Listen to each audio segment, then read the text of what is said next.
Before we begin, thank you very much to Marshall for joining the Patreon campaign over at patreon.com/TJOmega. Now, I'm going to address this really quickly because this has come up once or twice. If you have to drop off the Patreon campaign just because, bills get tighter, jobs get lost, whatever it may be, you don't have to apologize. No one does. Like the first rule of my Patreon is you take care of yourself before you take care of me. Like, this is a luxury here that you're doing this for me. So if you need to, don't be ashamed of dropping off. That's how life goes. I perfectly understand that. You don't need to apologize. For those who do stick around, thank you very much for making this channel possible, and I am glad to have you on board.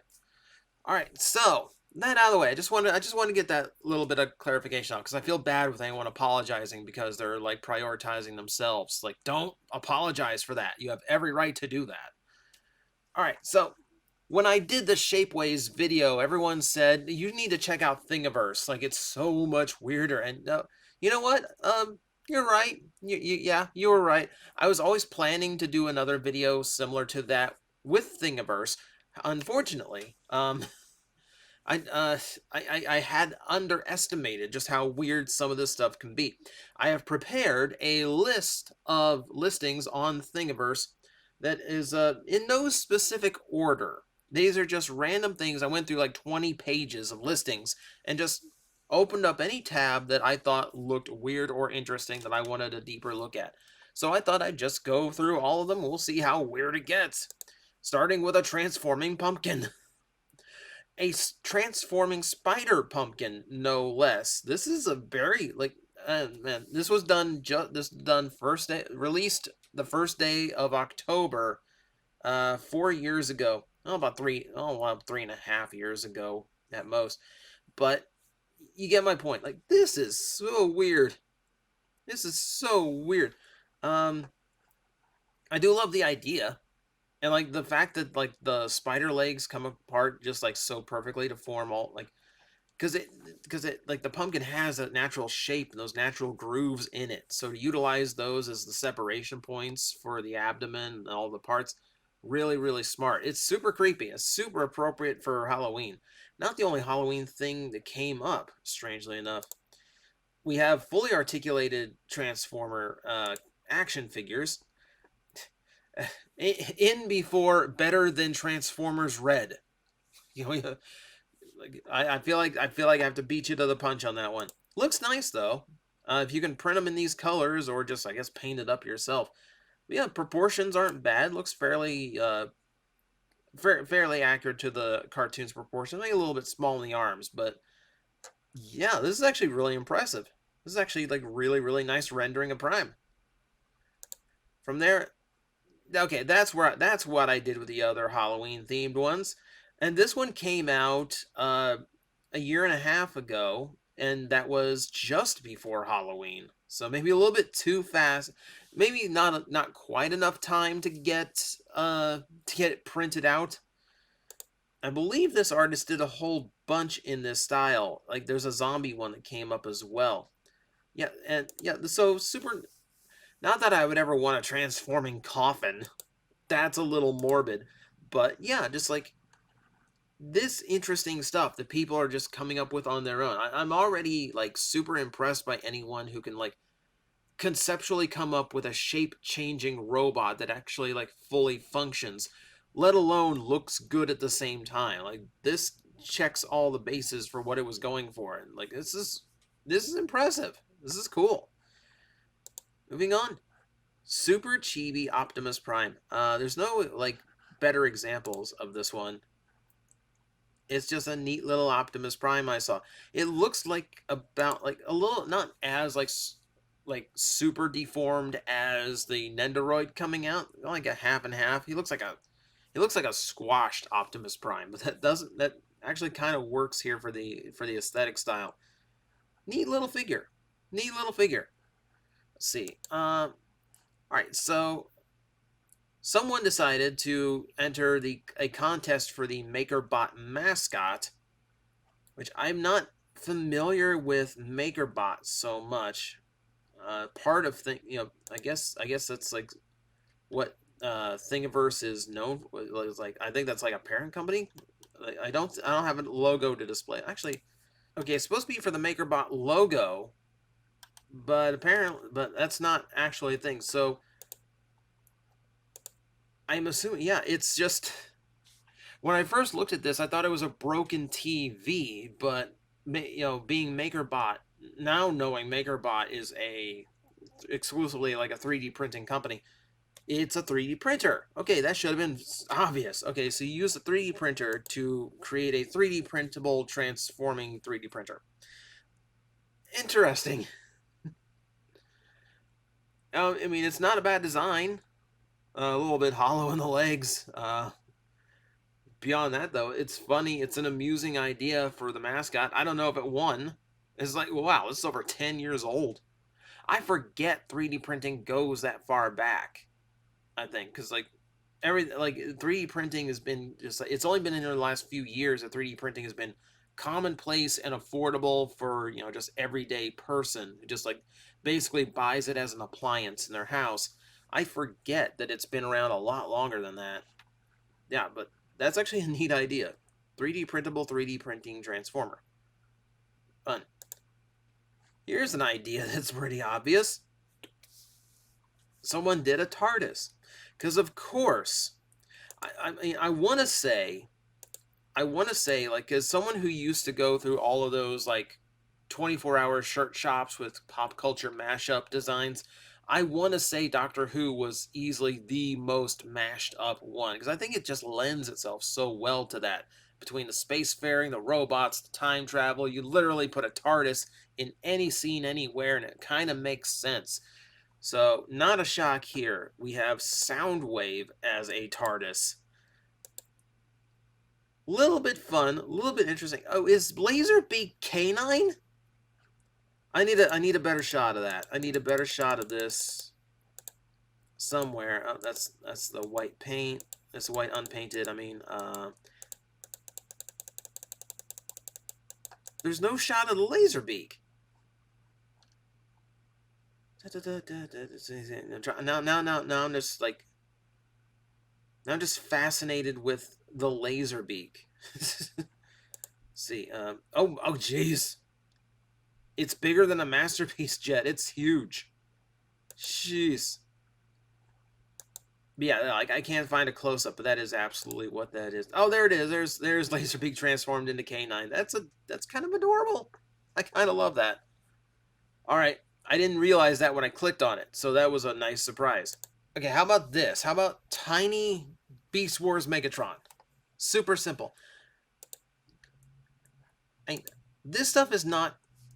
Technically, this stuff is not as impressive to me because you're copying an existing design, but just the fact that you figure out how to remake it in like a smaller, like easier to produce form, I think that's the impressive part of it. It's not bad. If you want to like a little desktop size one, just like a little one, that's not too bad of a project. If you want a throne for him, you can get a throne as well. And hey, if you don't want to afford the new Coronation Starscream, here's your shortcut. And for more furniture needs, we have the Autobot Arc Med Bay, just in case you want your Transformers to be dying. I'm sure if I looked, I could probably find Optimus Prime's Deathbed in full 3D printable fashion for everyone to stand around while your alternate universe Optimus Prime lays there going into sleep mode. I'm sure that's a doable thing. What else is here? Oh, little things like this. The space bridge. Now it's a 3D printing, so I'm assuming you can upscale, downscale, make it as big as you want. This would have to be pretty big to be in scale with anything. It's cool that someone went to the effort of modeling out the space bridge, though. I think if you got like if you're into like the core class figures or like core class, world's smallest, or the pocket scale third party, you'd probably get away with printing out a space bridge as a set piece, which I think would actually be pretty cool.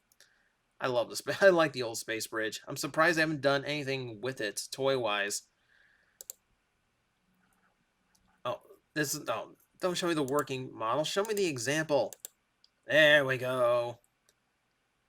The Autobot Matrix of Leadership. There it is. That's pretty. That is pretty. The crystal's not exactly the way I'd like to see it. I've got the old statue they did, like the first Matrix of Leadership statue they did back in the day. It's very old at this point, but I love the look of the handle on this one more. Now, of course, that's paint and all that, but like I do like the sculpt of it. I like the intricate detail.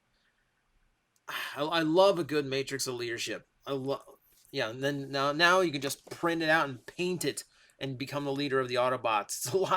It's a lot easier than letting your mentor die or causing him to die. That also works sometimes. How about filling in the gaps of Transformers? Here's someone made a 3D printable dirt boss from Animated. I don't think it allows you to combine, and from the looks of it, not quite as smooth as animated toys typically were. The legs don't. I don't think the legs doesn't look like the legs do anything. I'm not sure they are articulated at all. Let's see, does it say? Does it say how many?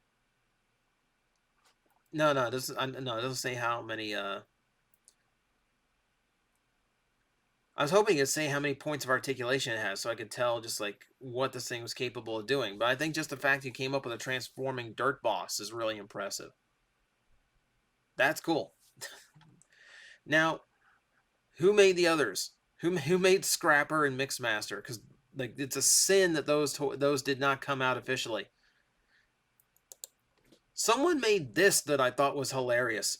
It's just the finger claws for animated Shockwave. So I guess if you this is fascinating to me. This is fascinating to me. So obviously the only use for this is as cosplay or maybe just like a little bit of like prop work on camera. But if you have the capacity to make a Shockwave cosplay, you think about, the armor, the helmet, the horns and all that, but man, those fingers just escape me. I don't know what I'm supposed to do and how to make the claws. Don't worry. Don't worry. Jelly D Robot has got your back. Again, I'm teasing. I'm teasing. This amused me. This amused me. I kind of liked this. Huge thing on Thingiverse, and something I didn't even point out are swords. Of course, swords. Any kind of weaponry, really. All the guns as well.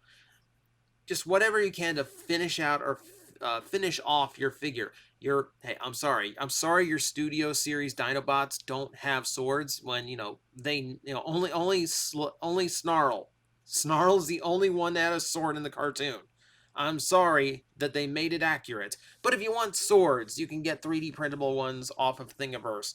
But if you want something a little bit more outlandish and weird, here you go. We got fantasy swords, we got dirks and short blades, and we got EPs, claymores, and then we got pop culture, the blazing sword from Voltron, the sword of omens from Thundercats, He-Man's power sword, two different varieties of Batleth, the Halo sword, all for you, all for your, all for your Transformer needs, as long as you got a 5mm port to plug it into.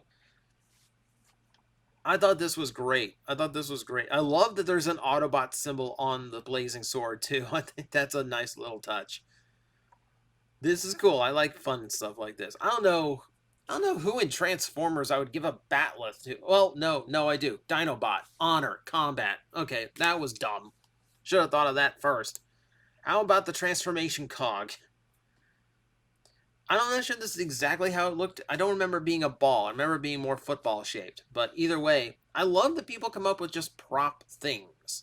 I love props from fictional universes that aren't supposed to exist. A lot of you did point out to me that there is a 3D printable laser beak that can perch on your arm, like a life-size laser beak. Um, I do not have the 3D printing capacity to create that, nor would I ask anyone to do it for me because it's a lot. But it is cool that it exists. So I will accept that for now. That as it's cool that it's a thing that exists. But yeah, Little stuff like this, I think, is super neat. Just to be able to, like, have those little fictional props that only existed in animation. I think that's neat that they are physical objects now. And I'm going to finish it off on the weirdest one I found, and the one that got the biggest laugh out of me. So we saw at the beginning of the video Halloween themed transformable items. So obviously Christmas is going to have transformable items too. And what rings in the holidays more than seeing a ornament that transforms into a death saw wielding Santa Claus? It's not even okay. So it's a rudimentary transformation. It basically transforms a lot like the pumpkin did. It just kind of like the shell just opens up. It's the fact that it's Santa as this weird spider walker thing wielding this like maniacal like four-toothed sword. And he's glowing red. Santa's glowing red. You've all been naughty boys. No one's on the nice list.